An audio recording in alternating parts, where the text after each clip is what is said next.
করেছিল যে নদীর শেষ কোথায় উনি দেখবো না, কৌতূহল ছিল। আসে উনি যাত্রা করেই যাচ্ছে করেই যাচ্ছে। ছিঁড়া যাবে ফুলটা, আমার যেন নামটা ছিঁড়া নেই। কি সুন্দর ফুল।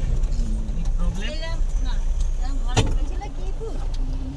পাহাড়ি এলাকা, পাহাড়ি ফুল। এইখান থেকে দেখো পাহাড়। কাল রাতে তো আমরা এই দেখেই এসেছিলাম, এই তো বুঝতে পারিনি কালার ফুল সব। দেখে নিজে দেখালাম না যে দেখ না না ওটা যাচ্ছে না কি কালার ফুল। হাতে নাম ওই দেখো গামবুট করে কাজ করে ওই দেখো ঠিক আছে। আমরাই পয়সা তুমি যাবে নাকি কাজ করতে? হ্যাঁ গেলে খারাপ হয় না, এই হাতের আঙ্গুলে দাও না দিদি এই কদিন যদি কাজ করতাম। আমার তো কান ছিনচিন করছে। না আমার আঙ্গুলগুলো ছিনচিন করছে অবশ্যই। তারা ওখানে গিয়ে আগুন জ্বালিয়ে ওর আঙুলগুলো একটু ছেড়তে হবে। মিথ্যা কথা কেন, সকালবেলা তো আমার পায়ের আঙুল হয়েছিল। এই যদি পাহাড় দিয়ে না ঠেকায় তো এই জলটা সব ভাঙ্গা চুড়ে যাইতে যাইতে যাইতে জলটারে ঠেকতে রাখতে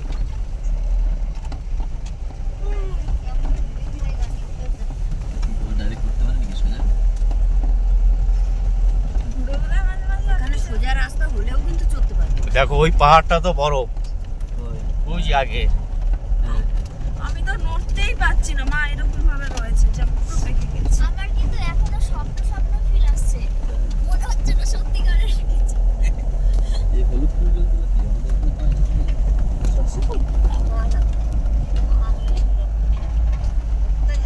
কেটে দেখো লাগাও, রোদ লাগাও। না না কেটে দেখো তো, চাকু আছে?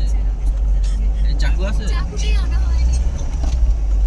কেটে একটু দেখো যে রক্ত রক্ত আছে নাকি। সে তো দাঁত দিয়ে একটুখানি ফুটো করলেই হয়ে যেত।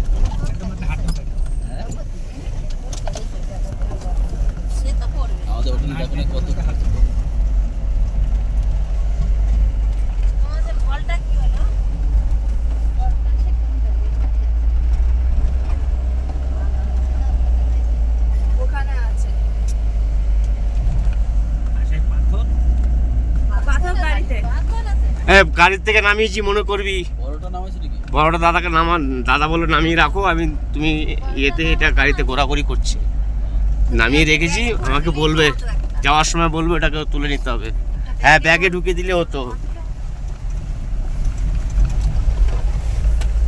তবে সেই বাটিটা এটা ঠোঁটে লাগাবো, চর্চা করতেছে।